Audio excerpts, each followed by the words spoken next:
Assalamualaikum warahmatullahi wabarakatuh. Kami dari kelompok 9 yang terdiri dari Nur Alina Nizma dan saya sendiri Lindawati Sari.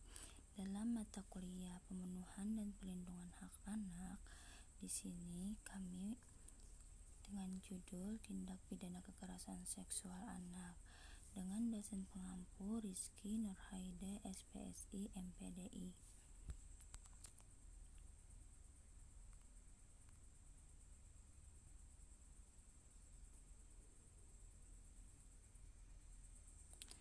Bentuk perlindungan hukum bagi anak terhadap tindak kekerasan seksual di Indonesia. Bentuk kekerasan terhadap anak tidak hanya berupa kekerasan fisik saja, seperti pembunuhan, penganiayaan, maupun seksual, tetapi juga kekerasan non-fisik seperti kekerasan ekonomi, psikis, maupun kekerasan religi. Sebagai bentuk perlindungan anak di Indonesia, maka pembuat undang-undang melalui perundang-undangan atau hukum positif seperti Kitab Undang-Undang Hukum Pidana, yaitu KUHP, Undang-Undang Nomor 23 Tahun 2002, sebagaimana yang telah diubah dengan Undang-Undang Nomor 35 Tahun 2014 tentang perubahan atas Undang-Undang Nomor 23 Tahun 2002 tentang Perlindungan Anak. Undang-Undang Nomor 23 Tahun 2014 tentang Penghapusan Kekerasan dalam Rumah Tangga atau KDRT, dan Undang-Undang Nomor 11 Tahun 2012 tentang Sistem Peradilan Pidana Anak yang secara mutlak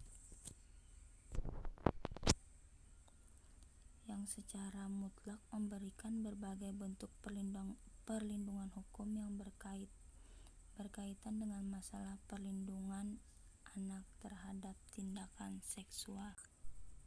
Dalam KUHP terdapat beberapa pasal yang memberikan perlindungan bagi anak terhadap kekerasan seksual. Perlindungan terhadap anak ditunjukkan dengan pemberian hukuman atau sanksi pidana bagi pelaku. Hal ini tercantum dalam KUHP pada pasal-pasal sebagai berikut. Pertama, masalah persetubuhan diatur dalam pasal 287, pasal 288, pasal 291. Kedua, perbuatan cabul diatur dalam pasal 289, pasal 292, pasal 293, pasal 294, pasal 295, dan pasal 298. Jadi, bentuk perlindungan hukum yang diberikan KUHP bagi anak-anak terhadap kekerasan seksual merupakan pertanggungjawaban pidana terhadap pelaku, bukanlah pertanggungjawaban terhadap kerugian atau penderitaan korban secara langsung dan konkret, tetapi lebih tertuju pada pertanggungjawaban yang bersifat pribadi atau individu.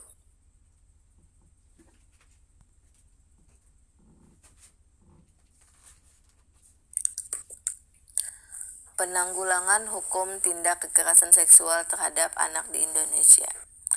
Warga masyarakat secara keseluruhan bersama-sama dengan lembaga-lembaga resmi yang berwenang, baik kepolisian, kejaksaan, pengadilan, bahkan lembaga permasyarakatan dan lain-lain, wajib menanggulangi kejahatan sejauh mungkin.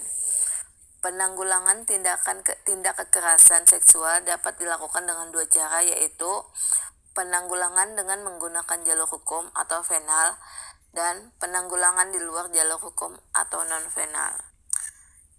Sekian, ada pertanyaan?